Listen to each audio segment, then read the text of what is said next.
It just lets some There's more people Trisha. in. Okay, Trisha's here. We can get started.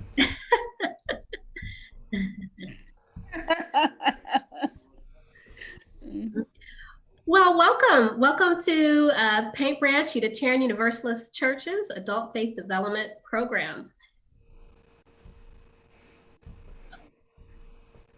If you are here to learn more about the history and the impact of the eighth principle with Bruce Pollack-Johnson, you are in the right place. And if you see those beautiful flowers, those are flowers from Paint Branch. I took those photos a few days ago. It's beautiful there in the springtime.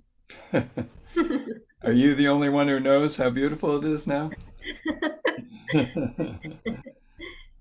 All right. We have services every Sunday at 10 a.m. And if you'd like to join us on any given Sunday, if you go to our website on our calendar, you will not find the link there. But if you go to our public Facebook page, we have an uplink that is sent out, and that will give you the link to how to attend Sunday services, and also on our Twitter, or you can email me, and I'm happy to send you the uplink so that you can join us on Sundays.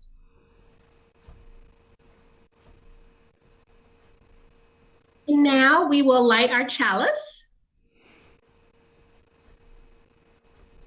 We light this chalice. Oh, before I light the chalice, may we all mute ourselves if we're not mute? Getting a little feedback. Okay.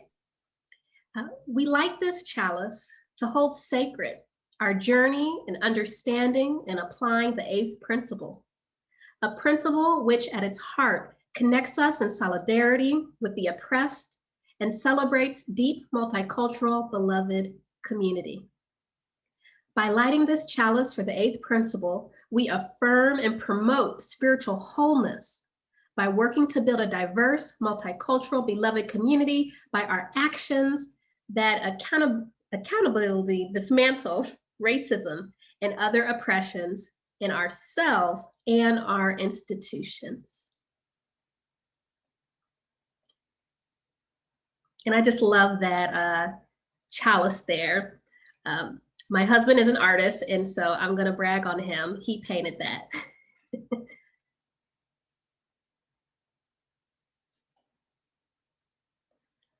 Our instructor today is Bruce Pollack-Johnson, and he's a member of the UUs of Mount Airy in Philadelphia, where he serves as assistant moderator on the board and head of their eighth principle team.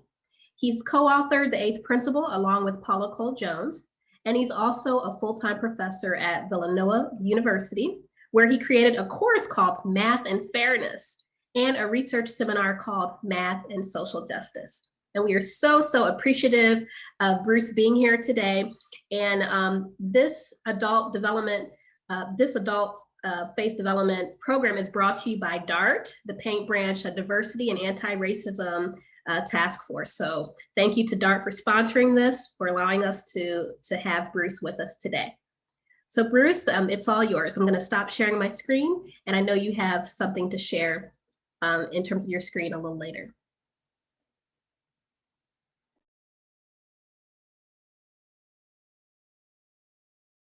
Yep. And you can unmute. You're muted. Thank you. Good idea.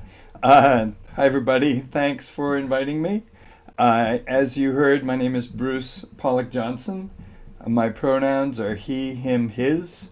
I'm a cisgendered, middle class, white, heterosexual, able-bodied male, and so I'm on the wrong side of most oppressions in our society, and I'm trying to do the best I can to leverage that privilege and change those dynamics in our world. I'm going to start off with a quote. I don't know how many have had a chance to read the Widening the Circle of Concern report from the Commission on Institutional Change, but there's a piece here that I'd like to share before getting started. This is from Reverend Earl Holt. Such ambiguity and a concomitant tentativeness in articulating what we are about religiously is presently perhaps our greatest liability and the greatest obstacle to Unitarian Universalism achieving the fulfillment of its potential as an empowering and liberating faith for the 21st century.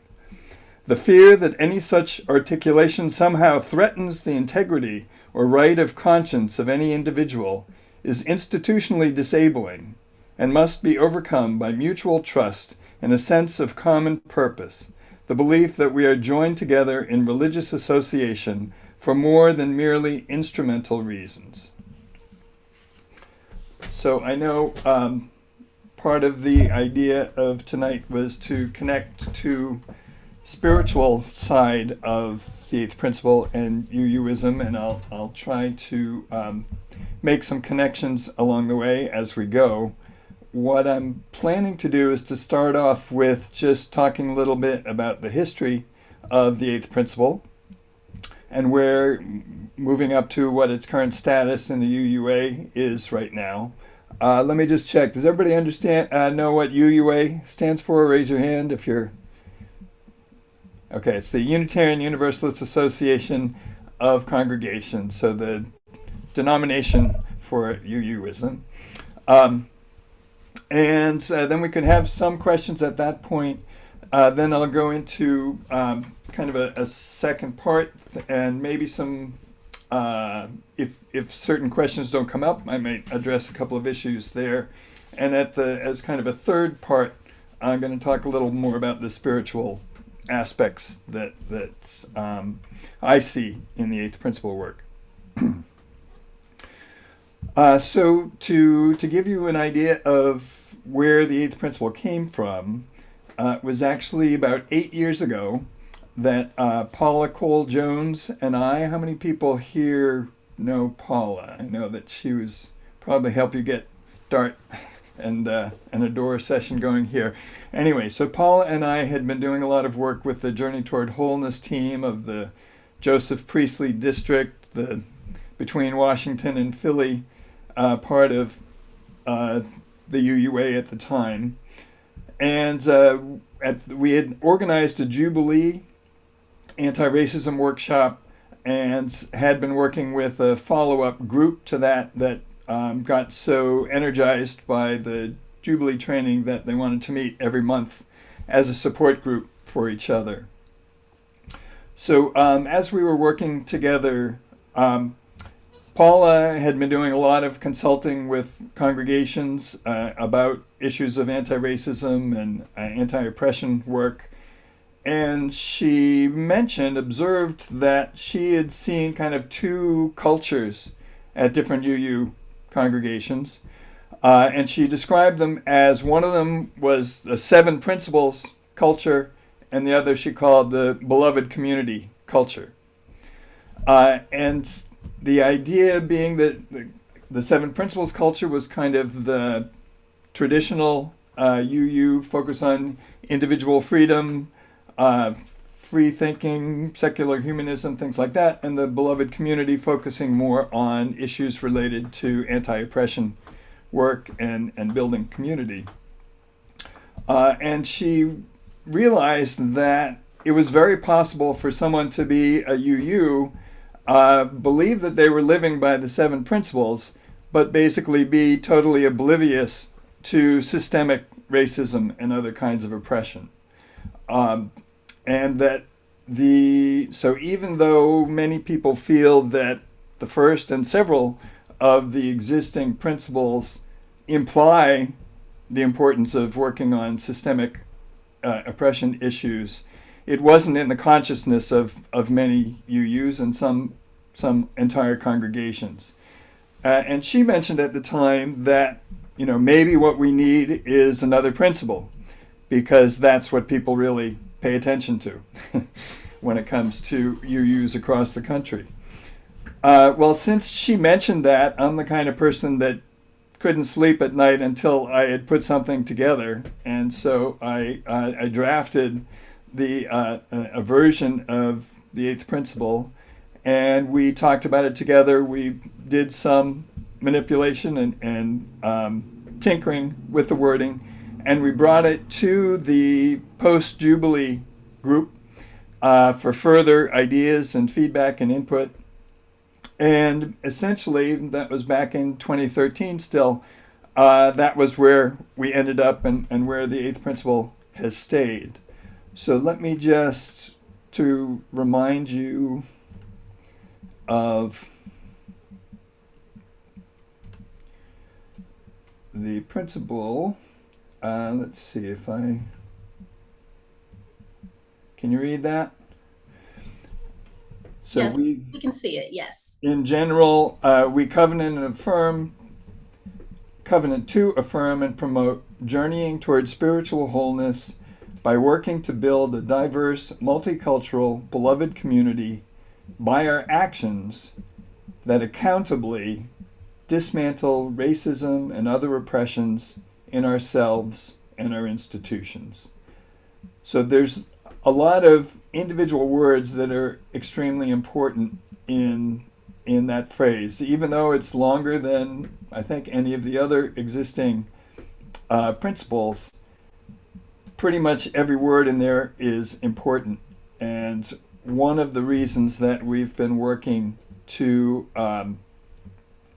encourage individual congregations to adopt the eighth principle is to make sure that all of those individual pieces that are so important stay in being in consideration as the principles are being modified, because right now we're in the process of doing that, and I can tell you some more about that.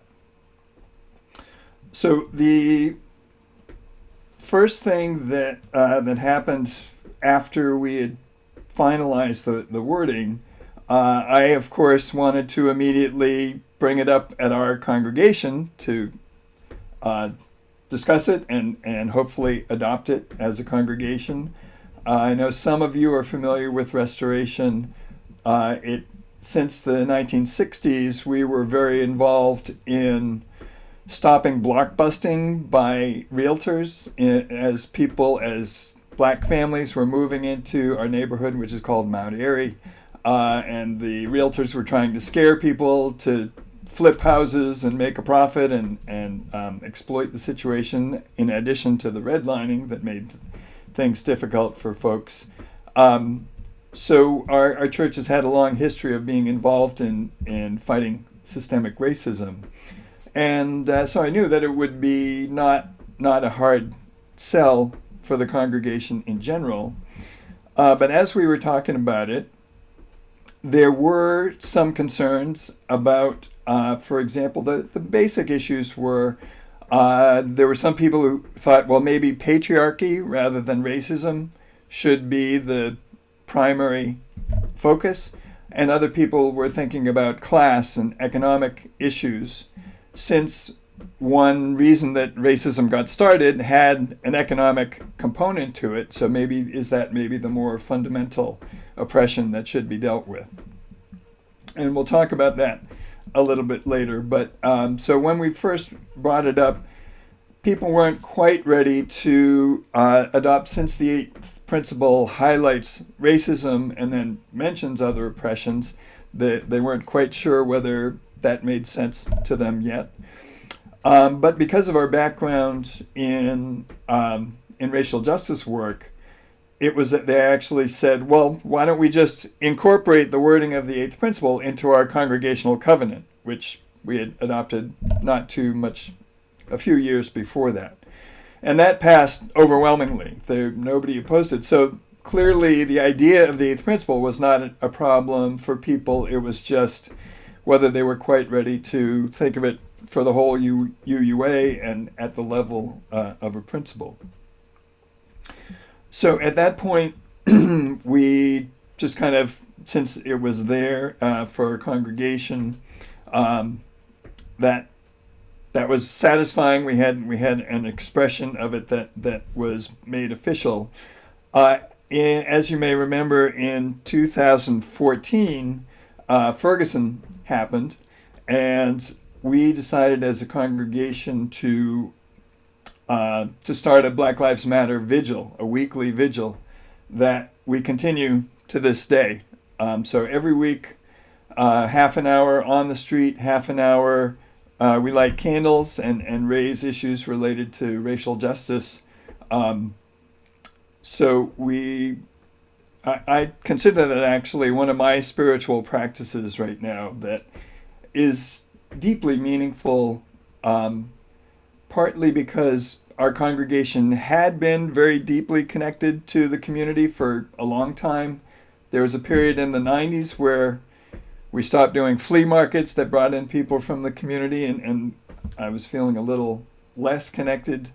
And the vigils have totally, overwhelmingly brought that back, and feel so connected and so close to the neighborhood. We're on a major street that gets a lot of traffic from between a primarily black area to a primarily white area, so it's a great location for doing that vigil. So as part of that process, we would be sharing items related to African American history and culture with each other, and other kinds of concerns. And we built up a cadre of at least a dozen or two regular members who were getting increasingly passionate about racial justice at that point. Of course, things were happening all over the country at the same time. And we didn't do anything about the eighth principle at that point, just let that process kind of run its course. We had book discussions, other things that helped to raise the consciousness of others in the congregation. And then many of you might remember in 2017, the president of the UUA had to resign related to issues of hiring, racism, systemic issues in hiring that were of concern. And so it felt like now is the time to go to the next step, to try again and see how the congregation was feeling about the eighth principle. And so we held some sessions to discuss it and took a vote. And this time there was no concerns that had of the type that had been raised before, and we overwhelmingly adopted it for ourselves. I'm giving this history because we were the first congregation to adopt the eighth principle, so there wasn't any roadmap at that point. We were just kind of following our noses and doing what felt like the best that we could do. At that point, we formed we formed what we called an eighth principle team. Different congregations have called it different things.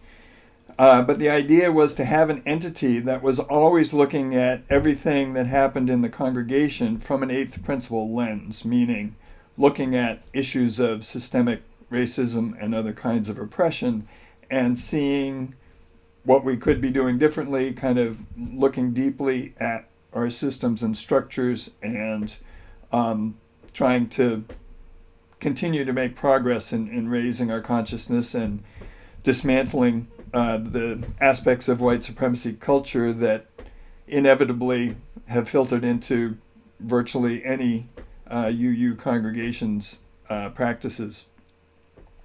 The first thing we decided to do was to have a survey of the congregation to get a sense of, for instance, how many people had had the equivalent of a Jubilee training, which is kind of understanding in a deep way how we fit into systemic racism individually as congregations, and to be able to take not just seeing racism on an individual basis, but at the more systemic level.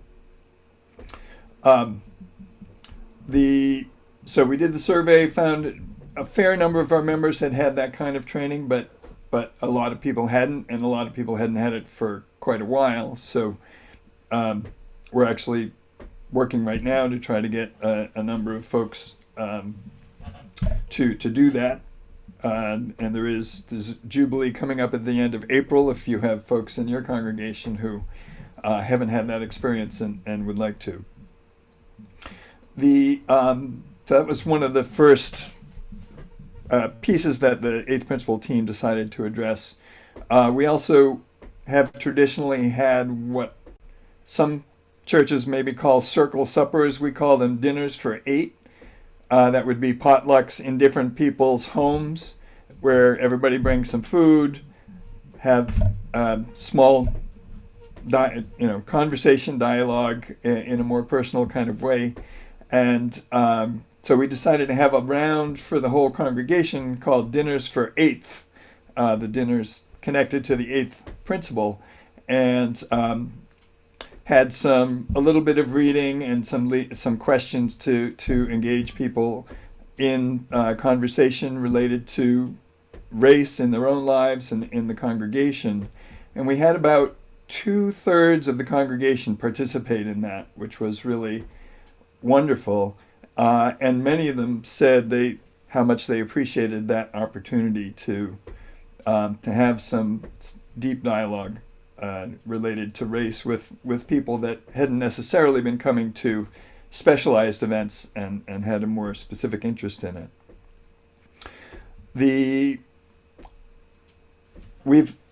One of the things we've been thinking about, and I didn't know if anyone in your congregation has thought about this, but one aspect of UUism and most organizations probably in our culture is just the use of majority rule and Robert's Rules of Order as the process for the way we do business. It's a very white kind of practice, timely, efficient, gets things done, but not necessarily inclusive. And my kids had been a part of a school, an independent school, that had been a public school, but was a little too radical for the public schools to keep up with, that made decisions. Basically, the board of the school was a town meeting of the parents and the staff who made all policy and budget decisions together. And they used a process called modified consensus, which is basically just majority rule, but essentially anyone in the community also has a veto.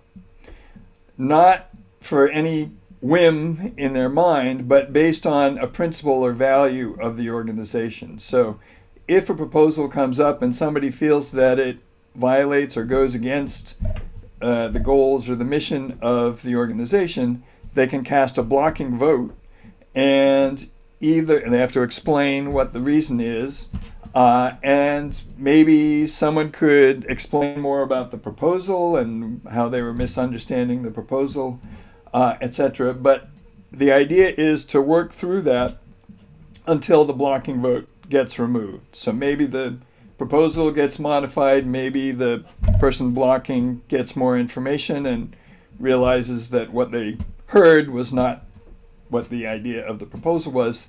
But eventually, so it's basically still majority rule, but with that one blocking vote. Part of the theory of that is so that it's not possible for a majority to oppress a minority group. I mean, if you think about it, in the South, Jim Crow laws passed by majority rule, but they violated the Declaration of Independence, the principles of the Declaration of Independence. So that would have been one possible way to deal with that issue of justice in a national kind of context. So we've been talking in our church about maybe there could be some ways that we could change the way we make decisions. At this school, the effect of it was that, in fact, almost every proposal, partly because everyone has a blocking vote, it means you have to listen to everybody carefully. You can't just kind of go through the motions and vote. You have to pay attention. And what I found was that proposals tended to get improved along the way as opposed to just sailing through, being passed, because people were thinking about them more carefully and thoughtfully. So anyway, I just throw that out there as one kind of systemic issue that you might consider yourself. There's also something called sociocracy, which Pollack-Johnson has talked about in a number of UU settings. That's more conducive to small group circle formations, so committees, and could be an organization for a church, but it's a little more of a stretch than modified consensus. So that's the kind of thing that adopting the eighth principle kind of raises. How do we do things? How does it affect groups, especially groups that have been oppressed in our society, and what might we do differently to get rid of some of those structures? We haven't made any final changes yet, but we're in the process of doing that right now. I'll just mention that our church has been involved with prison work for a long time, for decades. One of the pieces that came up that I think connects to the eighth principle, I got to become a pen pal with somebody who was on death row at the time because he was interested in Unitarianism. And I developed a relationship with him, got to be very good friends. We started talking on the phone. And he realized that he knew our church. He had grown up on the football team and had actually eaten snacks after practice on the grounds of our church. So he actually knew the physical space. And since he was interested in Unitarianism, he wanted to join. The problem was that only our process is you have to sign the book in person, the membership book in person. That was basically the only real requirement of membership, but Terry they didn't let him get out of Graterford, it was at the time, to be able to to sign this book.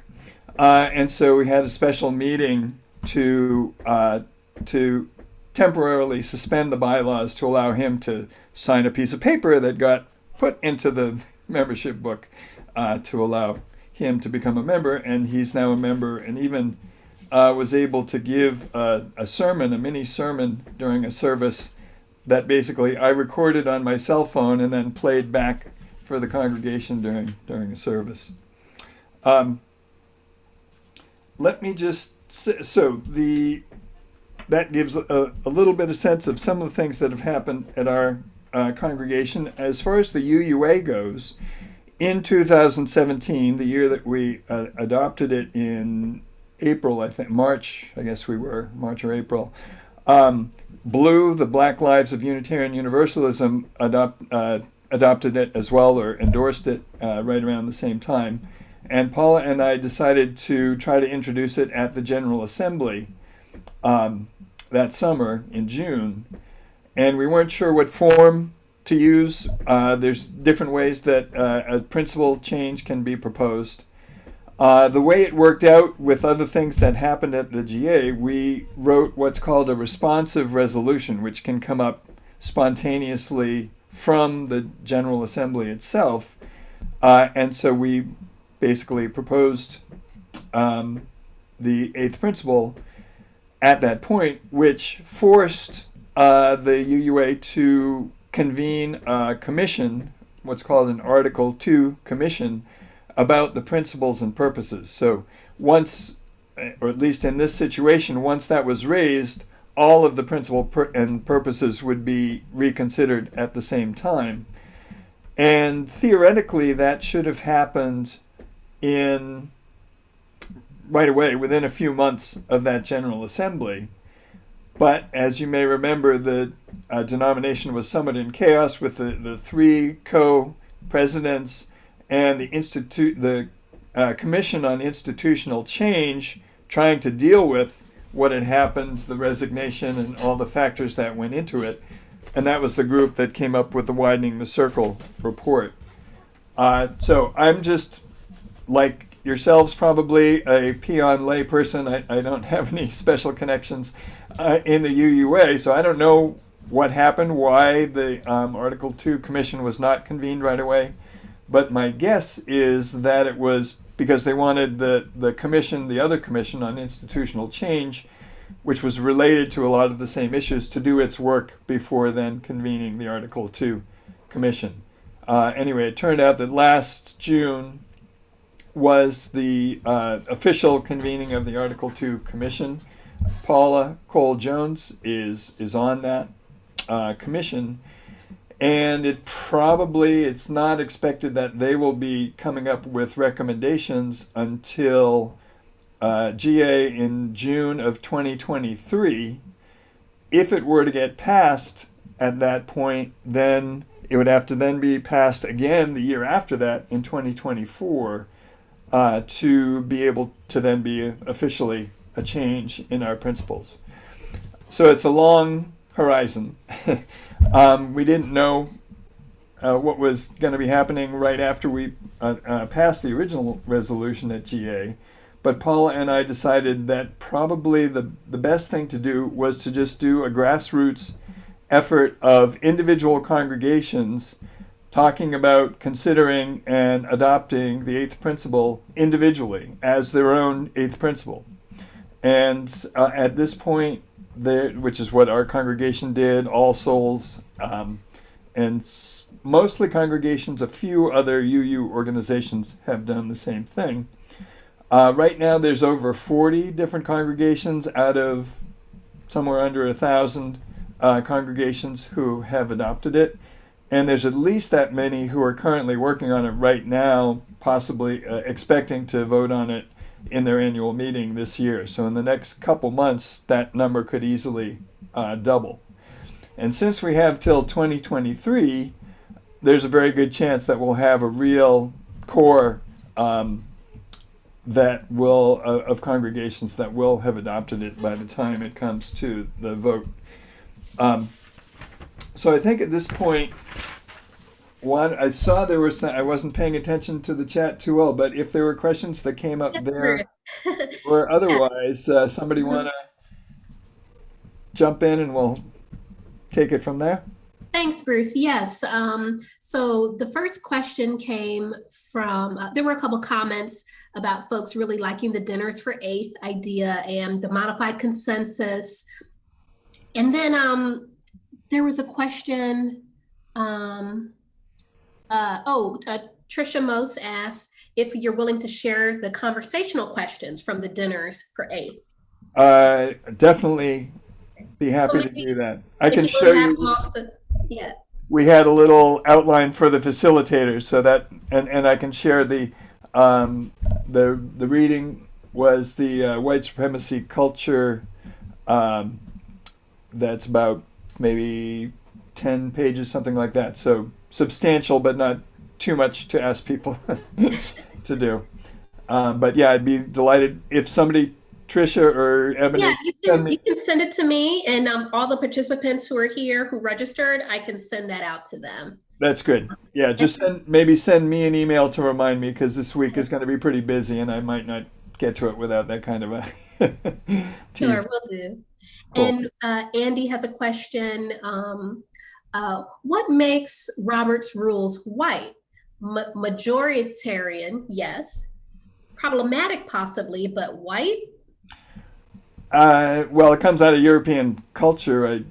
I don't know the deep history, but I'm assuming it came out of British Parliament, so that certainly is connected to the people who got this all started. But the main reason I say it like that is the idea of efficiency and the importance of things being kind of on time and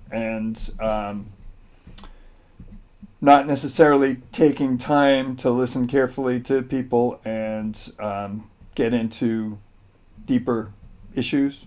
Mm-hmm. If that makes sense.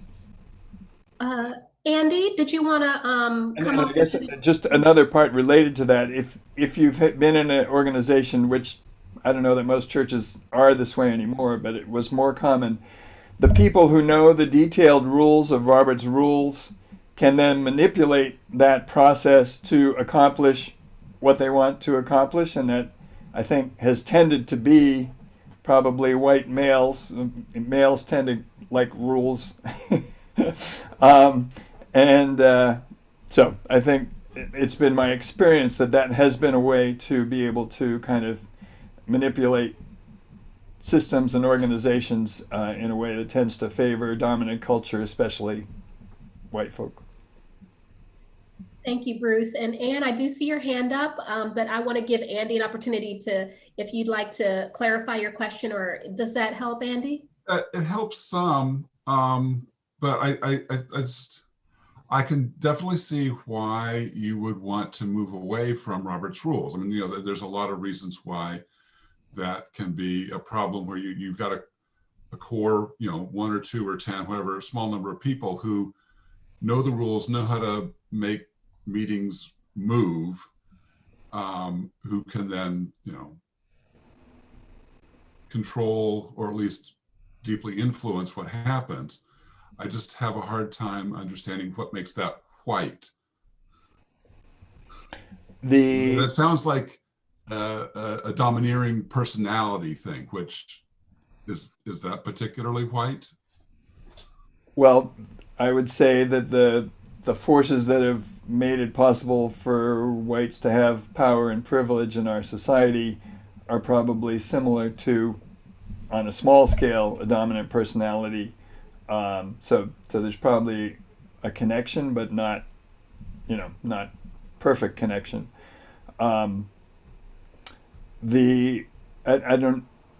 guess if I pass around that handout that talks about white supremacy culture, it might be a little easier to get a feel for some of the aspects of how that connects to whiteness in particular. But just to give you an example, that it tends to be more of a white culture thing. I don't know if your church, but we have had people who are very much sticklers about church had to start at 11 o'clock and it had to end at 12 o'clock. And if the minister went 3 minutes over, then that was a problem. And so that kind of efficiency is a very kind of white attitude. Whereas when we had a minister of color for a while at Restoration, that the natural rhythms were somewhat different, and he heard from people in the congregation related to that.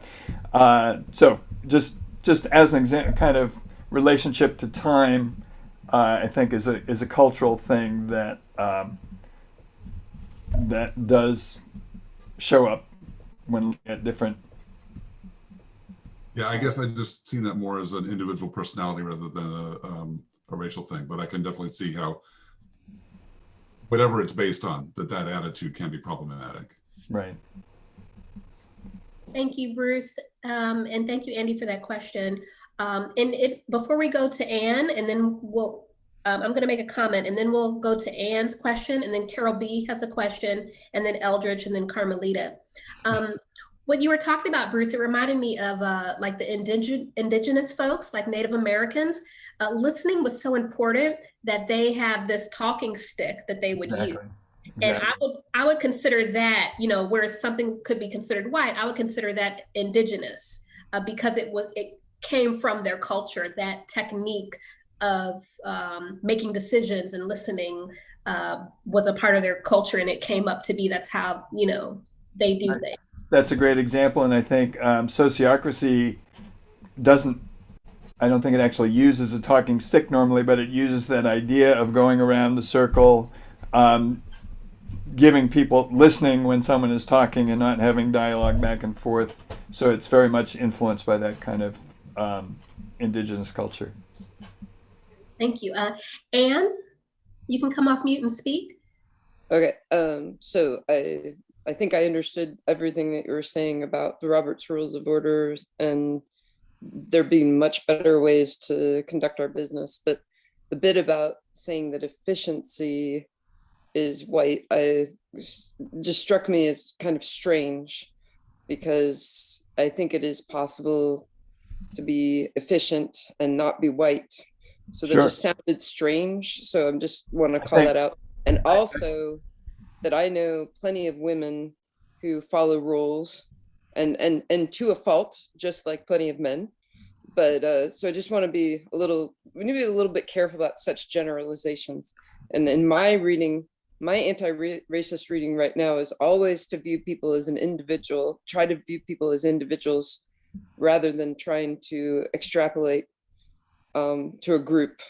Because I know plenty of non-efficient white people and Sure. plenty of extremely efficient Black people and rule abiding blah, blah. So just want to be a little cautious about some of that. But no, I think that's a great point, and I'm not saying that individually all white people are that way in any way. I'm saying that the cultural priority of efficiency and timeliness tends to be higher in white groups than in groups of color. Is the observation that people that I have worked with have tended to observe, and Okay. I think, and Yeah, I it's guess- possible, there's also, if someone wants to fit into current culture, American culture, a woman wants to be successful in business or whatever, it may be necessary to take on the values that are valued in that environment to be able to be successful, and just like there's internalized racism for people of color who may be affected by the dominant culture to be able to have more success within that culture. But I take your point. I certainly didn't mean to generalize about any group in particular, but that there tend to be tendencies in different cultures that value different things in different ways. Thank you, Bruce. There was a comment in the chat about maybe it's not so much white people as the white culture. Right. And you mentioned that as well. And before we go to Carol B, I was at a wedding this past Saturday. We were all masked up and social distancing, but I got there an hour late. It's for an African friend of mine. So I got there an hour late because, I don't want to say because I'm a Black person, but we have something called CPT, color people time. So you don't get there right on time. And that's just a part of, my culture. Not that every Black person is like that, but in my circles, we say CPT, color people time. And then so I get there and nobody's there. And we're waiting and then I call, one of my friends and say, what's going on? And they say, oh, people will be there in another hour. I'm like, but I'm already an hour late. They say, well, this is an African. So African CP is 2 hours. And I was like, you're right. Okay. So we went to go have lunch. And my husband's from Guatemala and their timing is very obscure as well. Like, it's not set in stone. Whereas if I'm going to, when I was younger, I'd go to bar mitzvahs and other things that were more white, you needed to be there on time, so we just kind of knew. So I see what you're saying in terms of the cultural piece. And I agree with the chat about, it's not so much people, individuals, but, just culture in general. I think it's a good point. Exactly. Mm-hmm. Carol Boston, you had a comment in the chat. Do you want to come off mute just to say that verbally? Thanks, I will. Bruce, thanks so much for telling us about your congregation's process. I was intrigued by the fact that you said you brought up the 8th principle one time and the congregation really was teasing apart a lot of ideas. Is it race? What about the intersection of gender? And maybe there's some capitalism in there. So I'm imagining a similar conversation could easily be had in our congregation. And I'm just wondering, how did a year later, people saw it pretty much through the 8th principle lens, and we're not as it sounded like we're not as wondering about, well, what about this and what about this? So what, can you speak to that process a little bit? Yes. And it was actually 4 years. So Sorry. it did take a good amount of time. And I think, so the reason that we specified race, many reasons, but one of which is that the two major crises of Unitarian Universalism since the merger have both been related to race. In the 60s, the so-called Black empowerment failure, you want to call it, and the president resigning both had to do with race.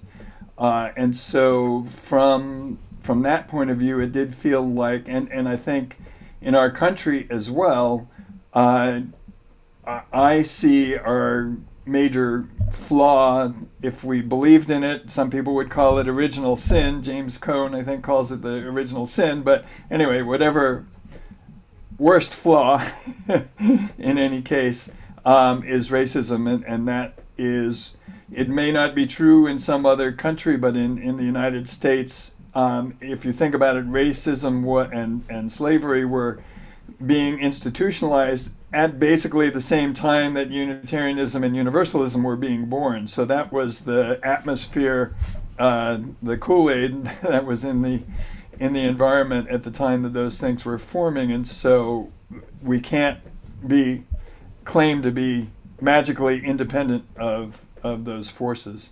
So that's the biggest issue as far as that, why it was true that way. But it is still very much part of the eighth principle that it's not only racism, but that is the one that is probably the biggest problem, and I would say for the country as well.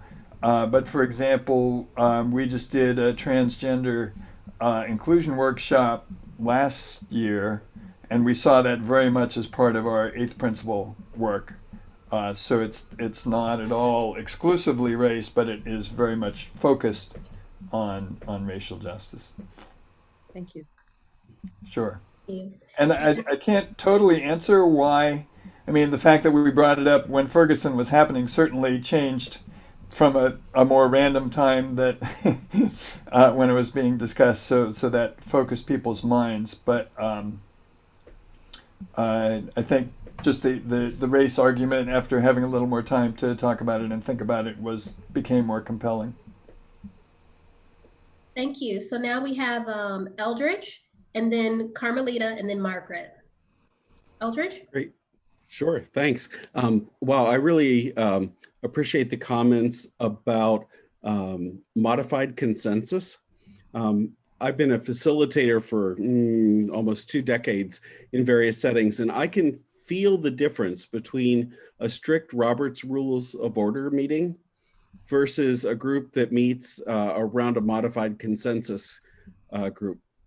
Modified consensus, in the definition I use, is this a decision we all can live with, something that we can live with, versus the power over that happens with, let's take a vote. And then people, their face gets tight, their teeth gets on edge, and we're like, okay, we're going to vote. And that kind of edge that comes with the meeting is diffused by saying, is this something we all can live with? And you spend time making sure that everyone's heard. Because I personally have been totally hurt by, as a member of the LGBT community, of being voted out, like marriage equality. Now we're working on LGBT rights in general, the Equality Act. And the majority, if you don't know this, the majority is not always right. It's really easy to develop a coalition around a majority issue. And Robert's Rules of Order is slick. And I used to be in the speech and debate team and all of that. I know how to manipulate an order and call for a timeout. And you say, hey, can I have a moment of personal order? Can I do this? Can I do that? Right. And there are so many slick rules. But when you get real with people and you spend time in a session that says, is this something we all can live with? What are our considerations back and forth? That is more convivial, more congenial, and allows a better buy-in than a power over force of a vote. Exactly.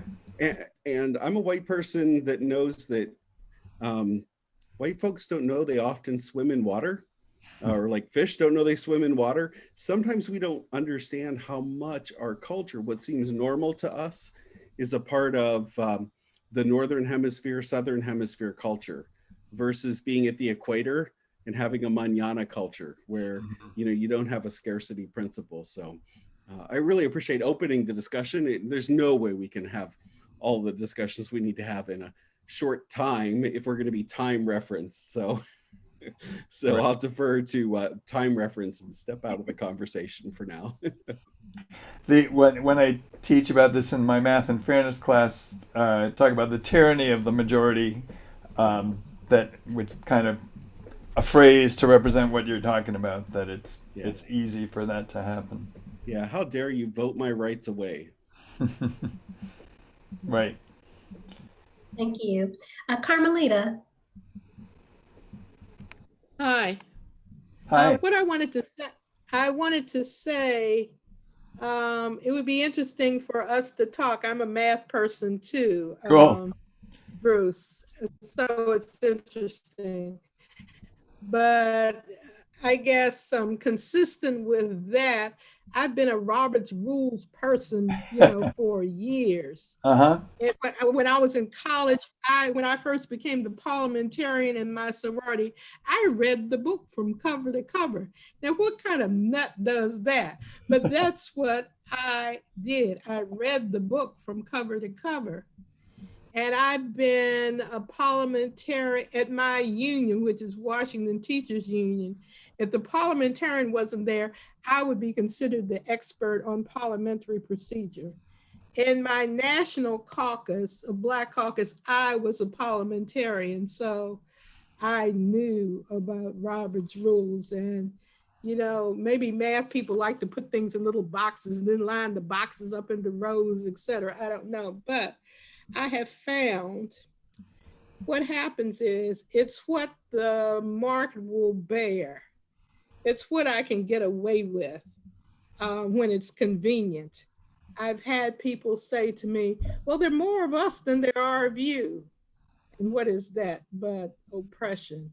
Well, that's the way we've done it for years. And what is that but some sort of oppression, or the oppression of the majority? And the other thing that happens, which is racial, I found that white men, were believed about Roberts more than me. Now, I had the better background in Roberts, but they're going to believe them because they are the white men.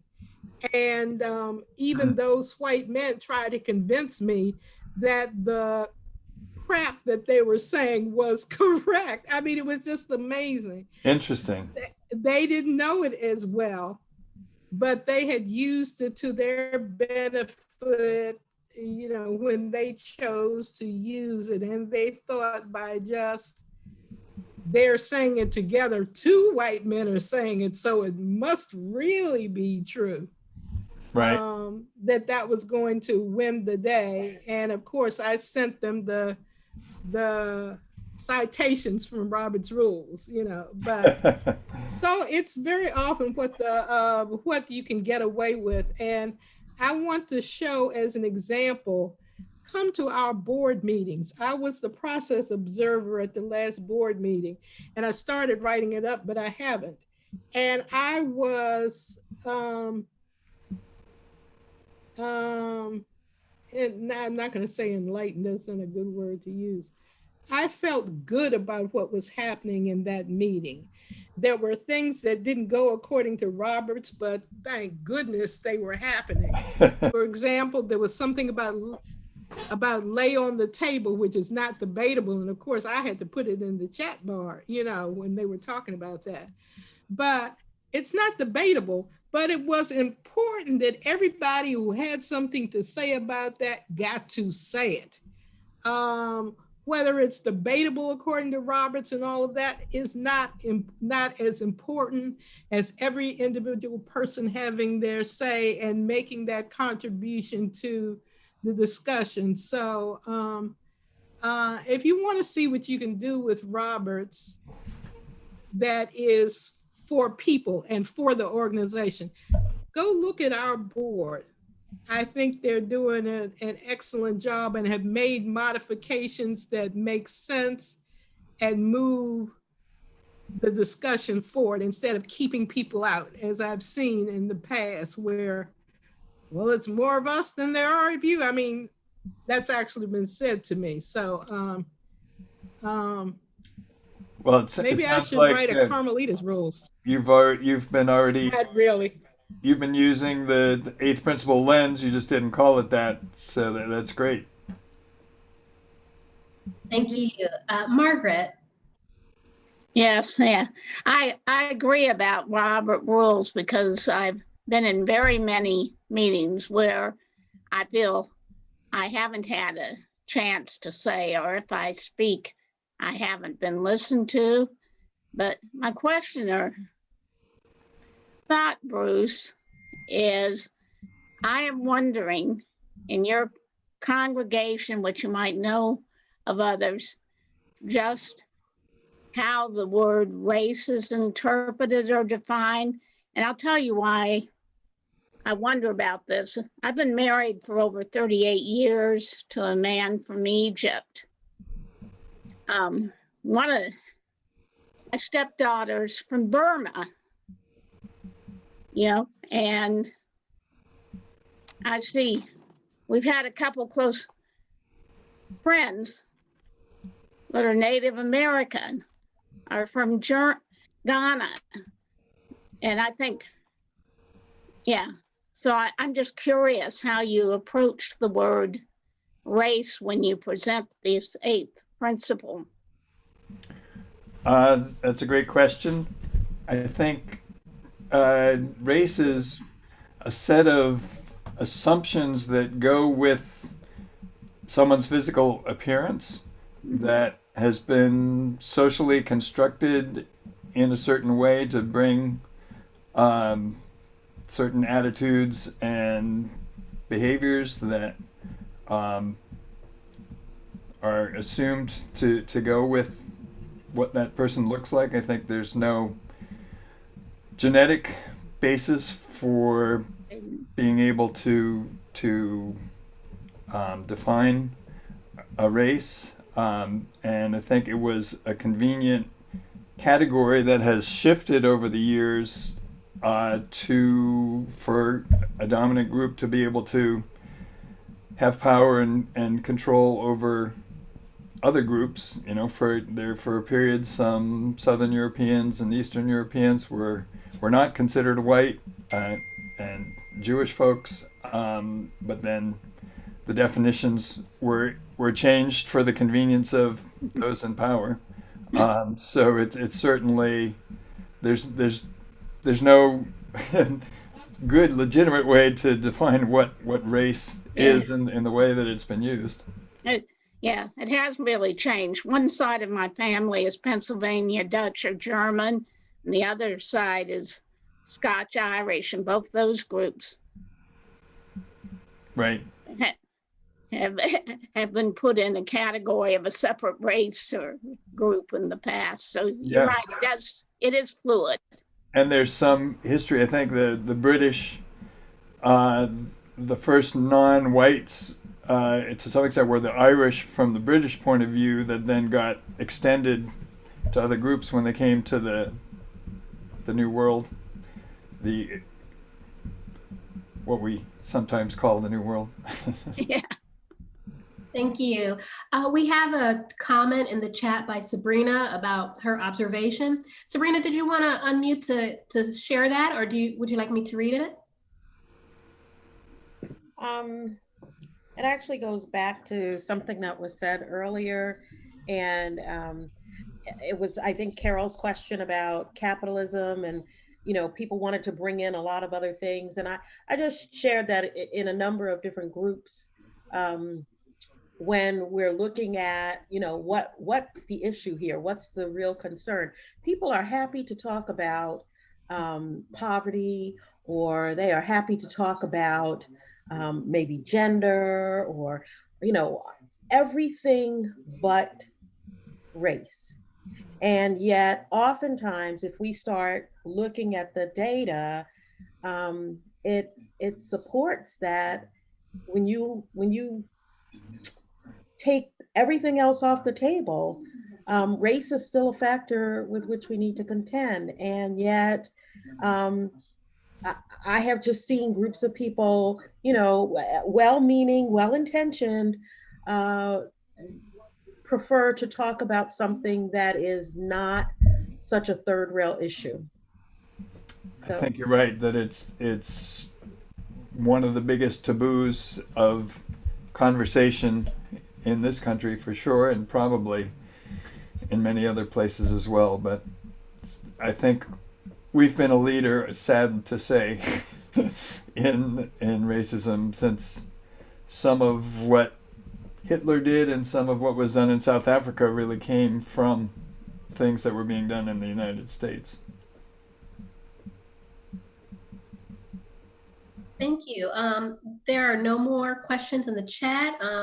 I do want to mention on that last point, one thing about the eighth principle, Bruce, that I appreciate is on the website, it talks about how, you know, UUA as an organization, we have a lot of support for LGBT folks. You can be a welcoming congregation and all this stuff. And as a denomination, we've made a lot of strides in terms of welcoming more LGBT ministers and lay leaders, and really doing a lot to support that group. But for, let's say, minorities, you know, let's say Black people or people of color, you know, we might get a Black Lives Matter sign, we might. But what else, what do minorities and other oppressed groups, what do they have to that shows them that a congregation has a beloved community waiting for them? You know, there's not that, but LGBT folks have that. Pagans, there are some pagans who are not accepted in their UU congregations. Right. I know a story of a DMRE who was pushed out because she was sharing pagan things with the children. And class is an issue in UU circles. UUs there was a statistic where it showed that out of all of the different faith beliefs, UUs were the ones that had the most money out of all the faiths and religions out there. UUs were number one. And so that we have some class issues as well. And so what the eighth principle does, it's not just like a Black principle, it is for all those oppressed. But race is a big one. That is a big one. So that's why it gets some extra attention, I think. But really the eighth principle is for all oppressed, differently abled folks, class, all kind of things. So if you can touch on that a little bit. Thank you. Yeah, exactly. And I think your point to get to at least the gender side, you know, why race and not gender, and in a similar way that you were saying with LGBTQ folk, that you know, we've had more success in getting women ministers accepted and becoming very strong in the denominations, and so at least on that duality between patriarchy versus race, it seemed like there was more of a persistent problem with race, and we've done a little better with race as far as ministers go, but we have a long way to go before being really representative of the country. Sabrina has her hand up. Yeah, go ahead. I just want to add to what Bruce just said. Not only do we have a long way to go in terms of representation, which is important, but we have a long way to go in terms of true acceptance. So we have Black UU ministers, right, who are being treated like crap. And it's happening to enough of them. They actually have an organization.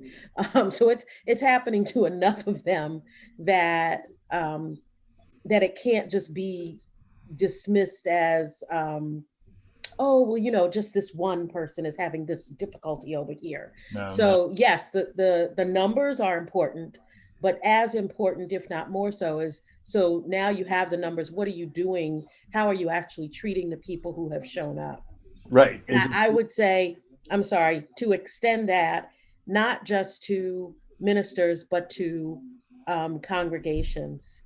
And yes, people want to have more people of color in their congregation, but the question is, once they come, how are they to be received? Right. And yeah, whether people stay or not is a measure of whether the system has really become inclusive in a meaningful way, not just bringing people in the door, but providing the nourishment spiritual and other kinds of nourishment that they need to be able to stick around, which obviously includes things like music and readings and things like that, to feel that their heritage is part of the system. Thank you. Carmelita has her hand up.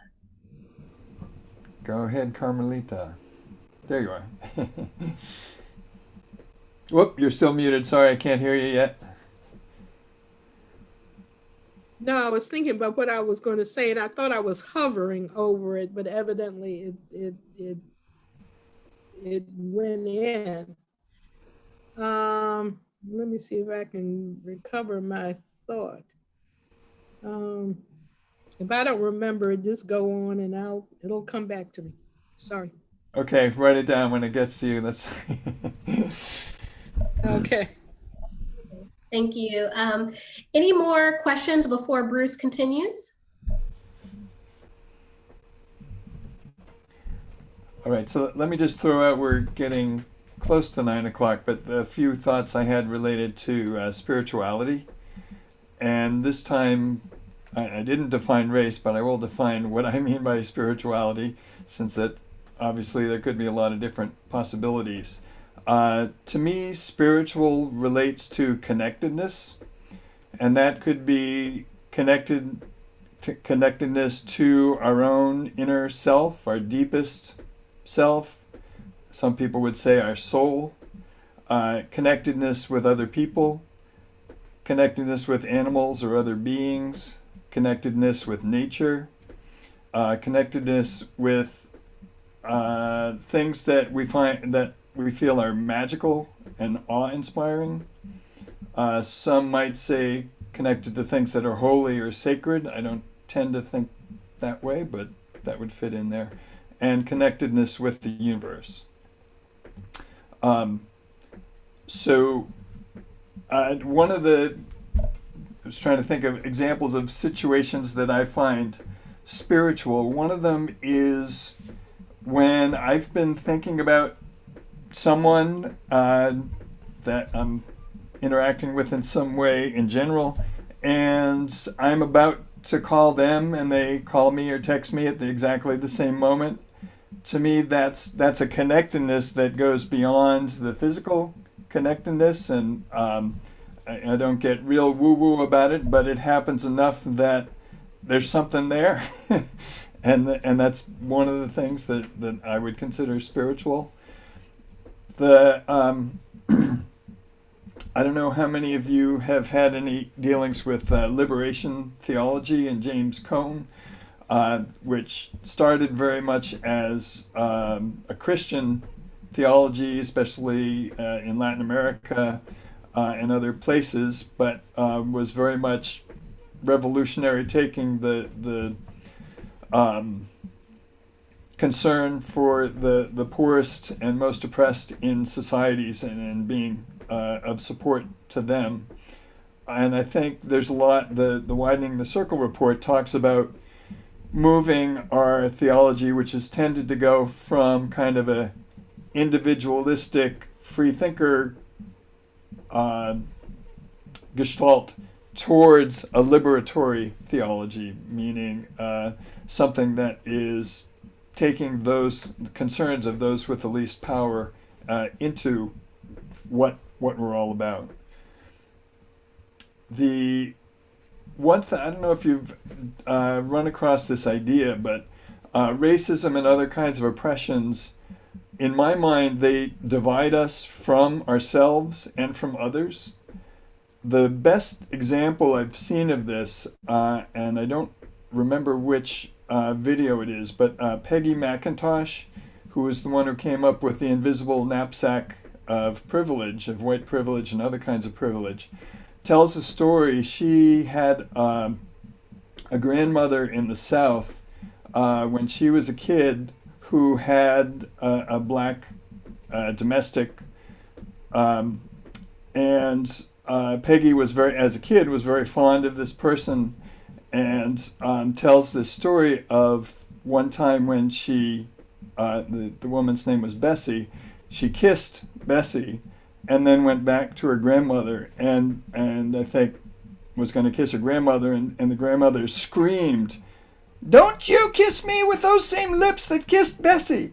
And was so perfectly representing what white people lose from racism, was basically that relationship that had been so wonderful for her that she had developed with Bessie. But after that moment, she felt that she couldn't pursue that relationship and had to go by the rules of her grandmother. So to me, that's just kind of emblematic of all that we're missing as individuals and as a society by putting up these barriers between ourselves and other groups. The eighth principle talks about spiritual wholeness, and to me, that's part of what it's all about. At our church, which used to be called the UU Church of the Restoration, we've had a I don't know what you want to call it, like a motto that says embracing all souls and restoring wholeness. It was an attempt to bring the word restoring to a more modern meaning. It had a meaning in Universalism like centuries ago, but nobody really thinks about that anymore. And there's been an interesting discussion in our congregation because restoring wholeness, some people said, well, that implies we're broken and need to be, fixed. It was kind of a Christian view of that, which does not resonate for me. But the way that it does make sense is if you think of us being born as loving people, and then systems like racism and other kinds of oppression do their work on us, divide us against who we are naturally, and that dismantling those systems is a way to try to restore wholeness to us as individuals and to our relationships with others, and you could say to our congregations and other institutions as well. So I'd be interested, we're going to have a conversation in, I think, 2 weeks in a town hall meeting about this, so I haven't gotten to hear a lot of opinions, but I'd be curious to see if anyone here had some thoughts related to that. Another connection, I think, is nonviolent direct action, coming out of Gandhi and Martin Luther King Jr., is really also a spiritual discipline. And the idea is to connect, so the spiritual dimension of it, connecting with love to what is good in another person. So the idea of the training during the civil rights movement was to try to find something, and as we proclaim the inherent worth and dignity of every person. So it's kind of taking that to when someone is affected by the system and doing oppressive things, to try to connect with their humanity and who they are in a loving way that is very spiritual and clearly relates to race.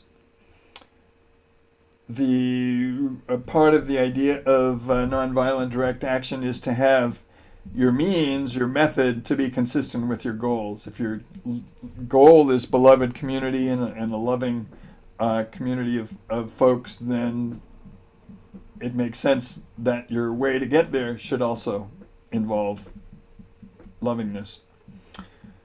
And I guess the last piece that I wanted to throw out was the idea that beloved community is a spiritual goal or an ideal. It's never fully achieved.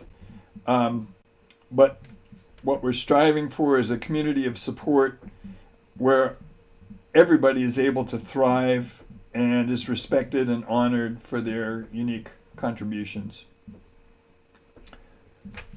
So those were my ways that I think the eighth principle connects to our spirituality. Anybody have any? I'd love to hear. I don't have any theological training. I didn't really even know what the word theology meant until fairly recently, but I'd be very curious to hear any responses or comments or questions or anything related to some of that? Yes, well, we have two questions. We have two hands up. We have Carmelita and Margaret.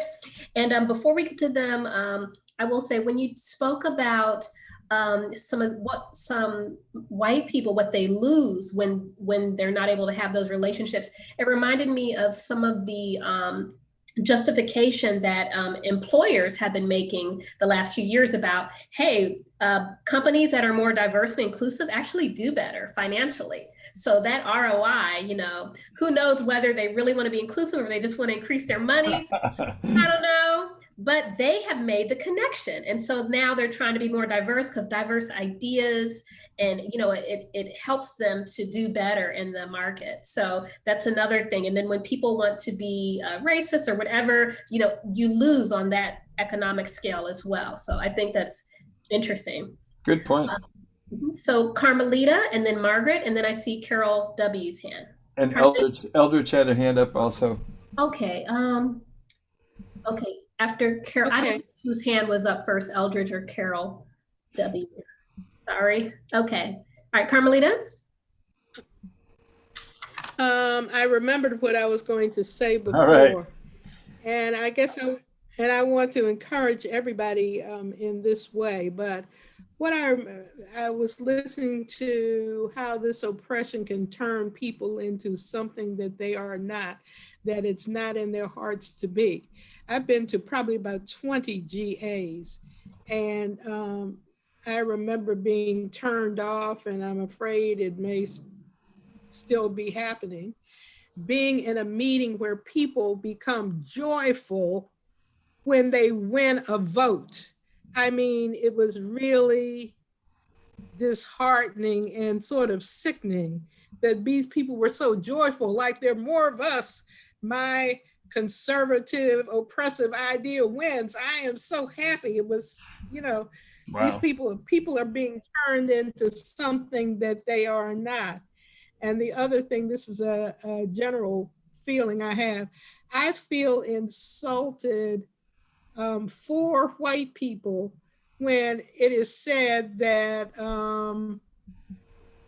that only Black people are asked to comment about things that have happened to Black people, as if white people don't care, or as if white people have no interest in it, or they are being taught how to be. You are not to have an interest in this. You are to sit cold and ignore it. And this is just the problem of people of color. And I want to say to people, don't let anybody turn you around. You know what you want to be. And I think it isn't that. Okay, that's my speech. Thank you. Margaret? Yeah. I guess you have a lot of good ideas with spirituality that I'm going to have to think on. I have been reading Widening the Circle. Need to go back and think of some, but I wanted to comment that I have been sitting, I guess you'd call it, with a Buddhist group for 15 months or so. And the second part of that group meets once a month in what they call Awake to Race. It's doing reading.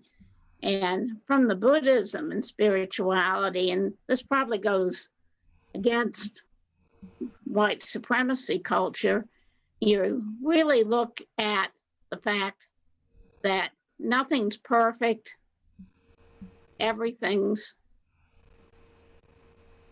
impermanent, nothing's permanent. And I loved something last week that one of the participants said.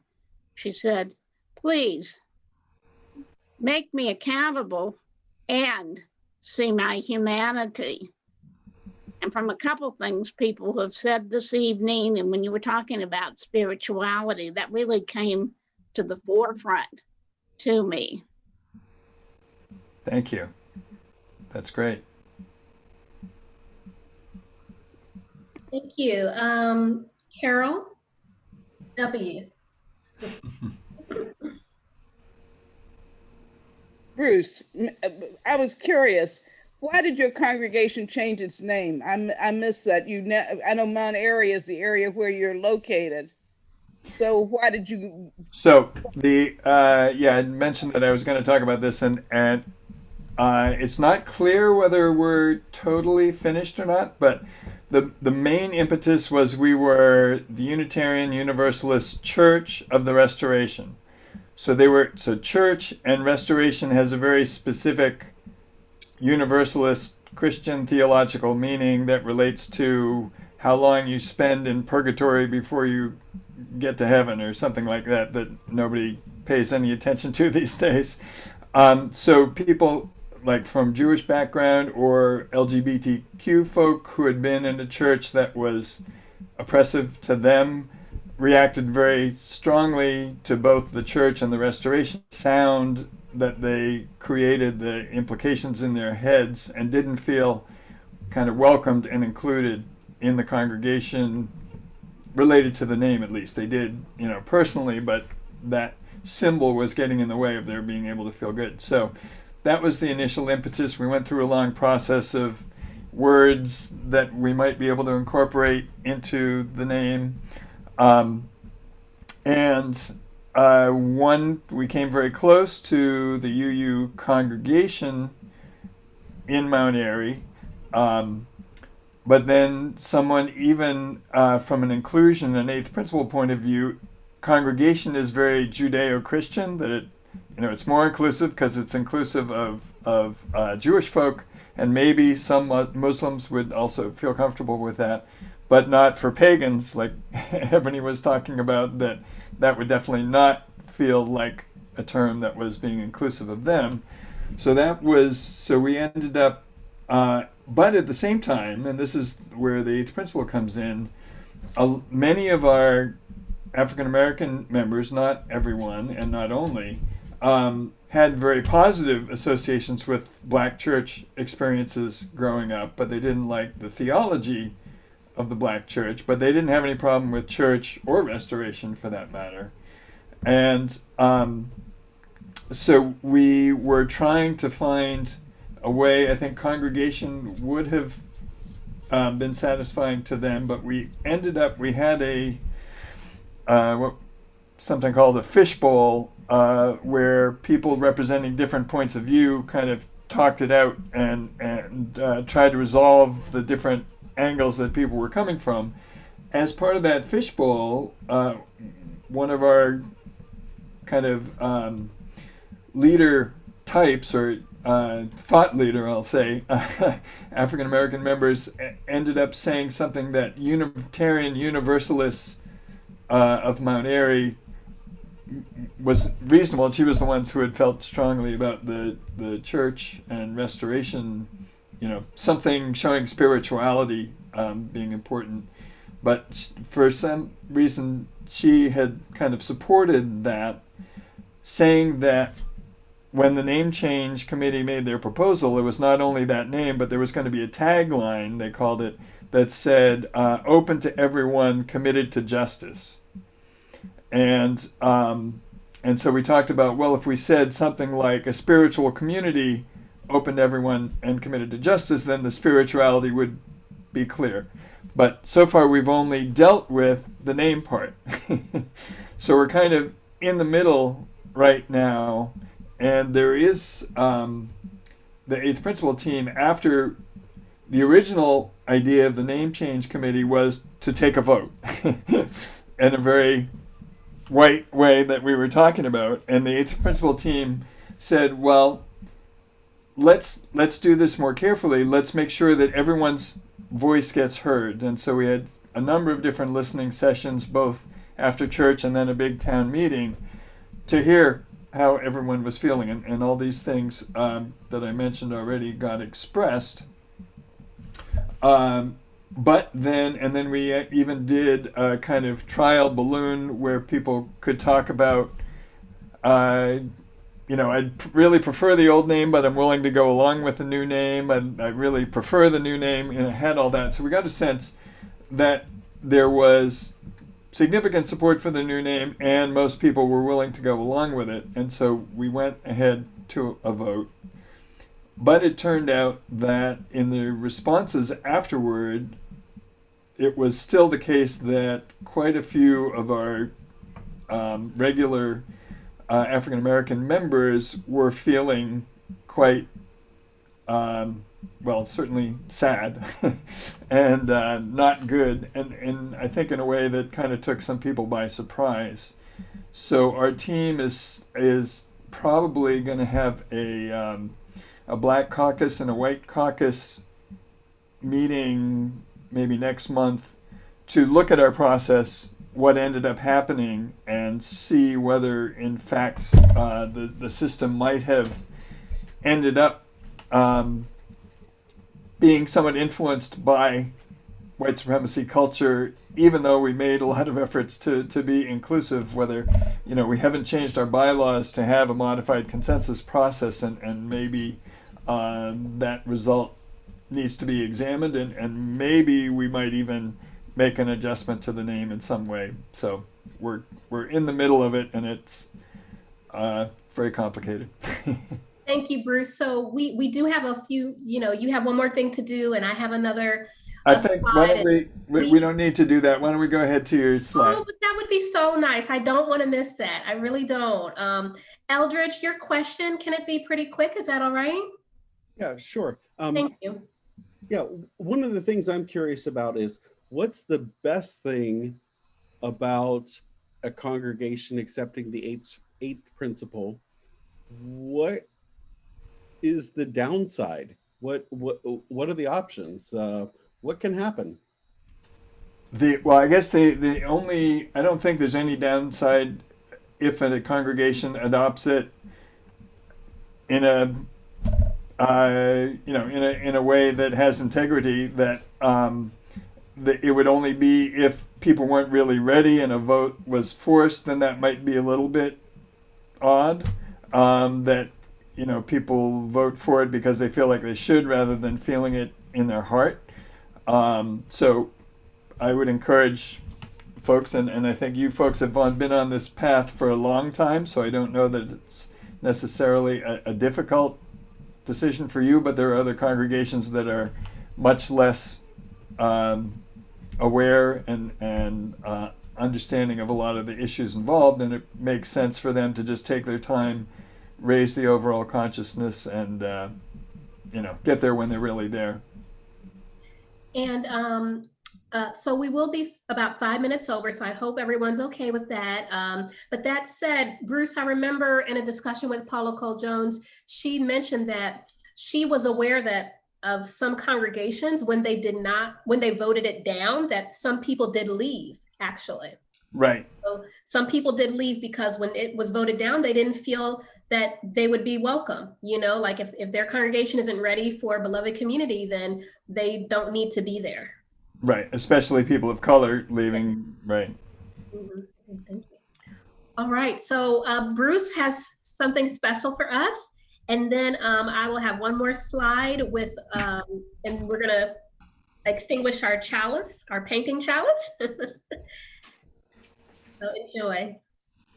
All right, so just let me know if the sound is not good. This is a song by Charlie King called "There Is a Wall," and it's about, I think Trish has probably heard me do this a long time ago. It's about walls between people, whether it's economic walls, identity walls, or just personal walls. So it gets to a lot. If you mute yourself and want to join in on the chorus, I would love that. And normally I'd be in a room and we would be raising the rafters together, but Zoom does not make that a very good idea. So.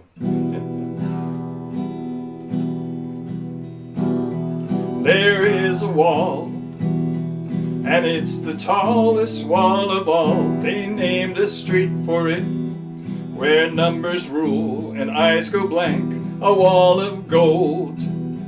They buy the future with the past, they call it work. Seems more like money in the bank. And way down at the foot of that wall, where the guards can barely see her at all. A woman is standing, not asking, not demanding. A poor woman is standing with a hammer in her hand. Don't you want a piece of that wall when it comes down? Don't you want to live to see it fall when it comes round? When that wall is gone, no matter which side you were on, can you say you took a piece of that wall down? Don't you want a piece of that wall? There is a wall, and it's the meanest wall of all, stretched from our doorstep straight back to 1492. It hides the it hides the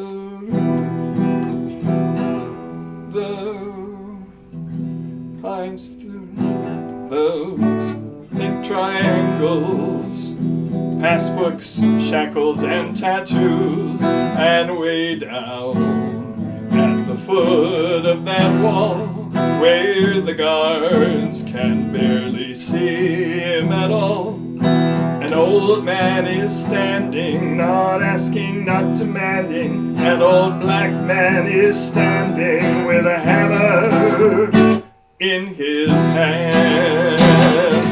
Don't you want a piece of that wall when it comes down? Don't you want to live to see it fall when it comes round? When that wall is gone, no matter which side you were on, could you say you took a piece of that wall down? Don't you want a piece of that wall?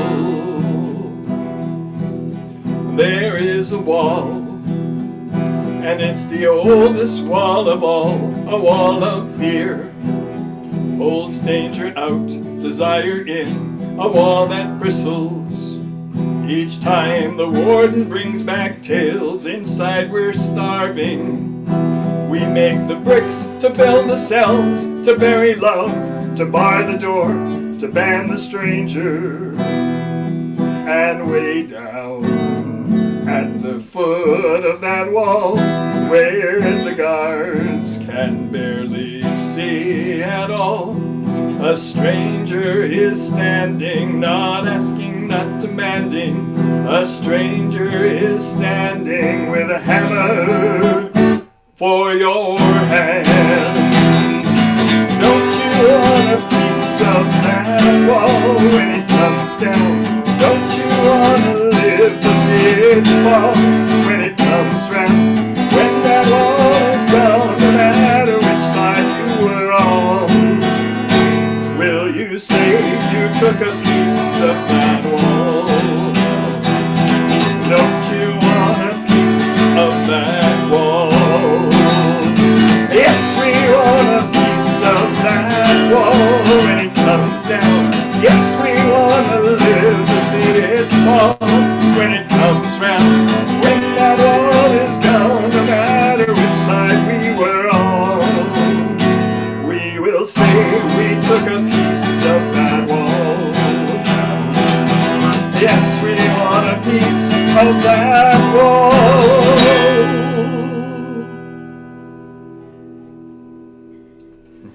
Thank you, Bruce. That was amazing. You got all kind of tricks and talents up your sleeve.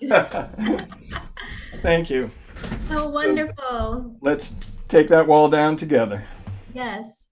So I am going to share my screen here. Or let me see, what am I doing here? I'm sharing this. Okay.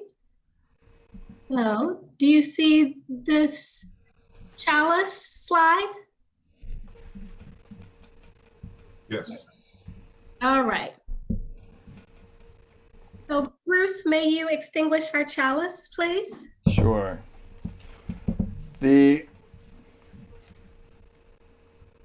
Black empowerment means blacks thinking, speaking, and doing for themselves.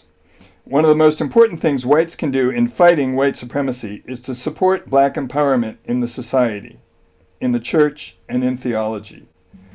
The black church and black theology are black empowerment in religion. One reason why there are so few blacks in the UUA and other white churches is because they are ecclesiastical structures of white supremacy. For blacks to be members of white churches, it is necessary to follow the rules laid down by whites unless whites are willing to help change the rules to reflect black history and culture. To create an anti-racist theology, white theologians must engage the histories, cultures, and theologies of people of color. It is not enough to condemn racism. The voices of people of color must be found in your theology. You do not have to agree with their perspective, but you do have to understand them and incorporate their meanings into your theological discourse. That was James Cone. Thank you. All right, so our chalice is extinguished. And with that, we would love to see everyone back here again on April 20th from 7 to 8:30 p.m. We have our next class called Earth Stewards. Our instructors are Mary Rooker and Eric Eldridge. And you can register at the same place you registered here. And that's all, everyone. I'm going to stop sharing my screen. And if we can just give Bruce another round of thank yous and claps. We appreciate you so much for spending 90 minutes with us tonight, just sharing with us your story and your passion for the eighth principle and helping us to better discern and understand what it could be in terms of our congregations and our own lives. So thank you, Bruce, for your time today. Thanks for inviting me. This was wonderful. Okay. Bye, everybody. See you next class. Bye. Thank you again. Bye-bye. Bye. Thank you. You're welcome.